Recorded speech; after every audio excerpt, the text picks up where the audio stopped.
ఇప్పుడు కొత్తగా యాక్ట్ చేస్తున్న మూవీ 'ఓజీ'. అయితే ఈ 'ఓజీ' మూవీకి ముందు పవన్ కళ్యాణ్ గారు లాస్ట్ యాక్ట్ చేసిన మూవీ 'భీమ్లా నాయక్'. ఈ 'భీమ్లా నాయక్' మూవీ రిలీజ్ అయ్యి 3 ఇయర్స్ అయిపోయింది.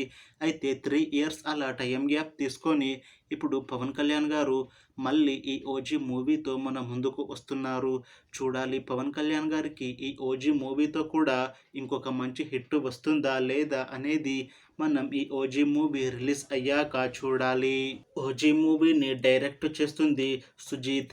ఇంకా ఈ మూవీకి మ్యూజిక్ డైరెక్టర్ తమన్. అలానే ఈ మూవీని ప్రొడ్యూస్ చేస్తుంది డివివి దానయ్య. ఇంకా ఈ మూవీలో మెయిన్ లీడ్ యాక్టర్స్గా యాక్ట్ చేస్తుంది పవన్ కళ్యాణ్, శ్రియారెడ్డి, ఇంకా చాలామంది యాక్టర్లు ఉన్నారు. శ్రియారెడ్డి గారు ఇప్పుడు కొత్తగా యాక్ట్ చేస్తున్న మూవీ 'ఓజీ'. అయితే ఈ 'ఓజీ' మూవీకి ముందు శ్రియారెడ్డి గారు లాస్ట్ యాక్ట్ చేసిన మూవీ 'సాలార్'. ఈ 'సాలార్' మూవీ రిలీజ్ అయ్యి 1 ఇయర్కి దగ్గర వస్తుంది. అయితే 'సాలార్' మూవీ రిలీజ్ అయ్యాక కాస్త టైం గ్యాప్ తీసుకొని ఇప్పుడు మళ్ళీ ఈ 'ఓజీ' మూవీతో మన ముందుకు వస్తున్నారు శ్రియారెడ్డి గారు.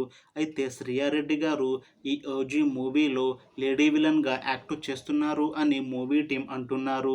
చూడాలి 'ఓజీ' మూవీలో శ్రియారెడ్డి గారి రోల్ ఎలా ఉంటుందా అనేది. అలానే శ్రియారెడ్డి గారికి ఈ 'ఓజీ' మూవీతో ఇంకొక మంచి హిట్ వస్తుందా లేదా అనేది మనం ఈ 'ఓజీ' మూవీ రిలీజ్ అయ్యాక చూడాలి. అయితే 'ఓజీ' మూవీ టీం మాత్రం చాలా కాన్ఫిడెంట్గా ఉన్నారు. ఈ మధ్య ఒక చిన్న టీజర్ని విడుదల చేశారు. అయితే దానికి మంచి రెస్పాన్స్ వచ్చింది.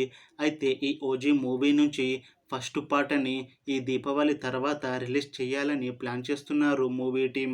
అయితే ఈ 'ఓజీ' మూవీని 2025లో రిలీజ్ చేస్తాము అని అంటున్నారు మూవీ టీం. చూడాలి 'ఓజీ' మూవీ రిలీజ్ అయ్యాక హిట్ అవుతుందా లేదా అనేది. అలానే 'ఓజీ' మూవీతో పవన్ కళ్యాణ్ గారికి ఇంకా శ్రియారెడ్డి గారికి ఇంకొక మంచి హిట్ వస్తుందా లేదా అనేది మనం ఈ 'ఓజీ' మూవీ రిలీజ్ అయ్యాక చూడాలి. Thanks for watching this video friends. మీకు ఈ వీడియో నచ్చితే లైక్ చేయండి. ఇంకా ఇలాంటి మూవీ అప్డేట్స్ కోసం ఈ ఛానల్ని సబ్స్క్రైబ్ చేసుకోండి.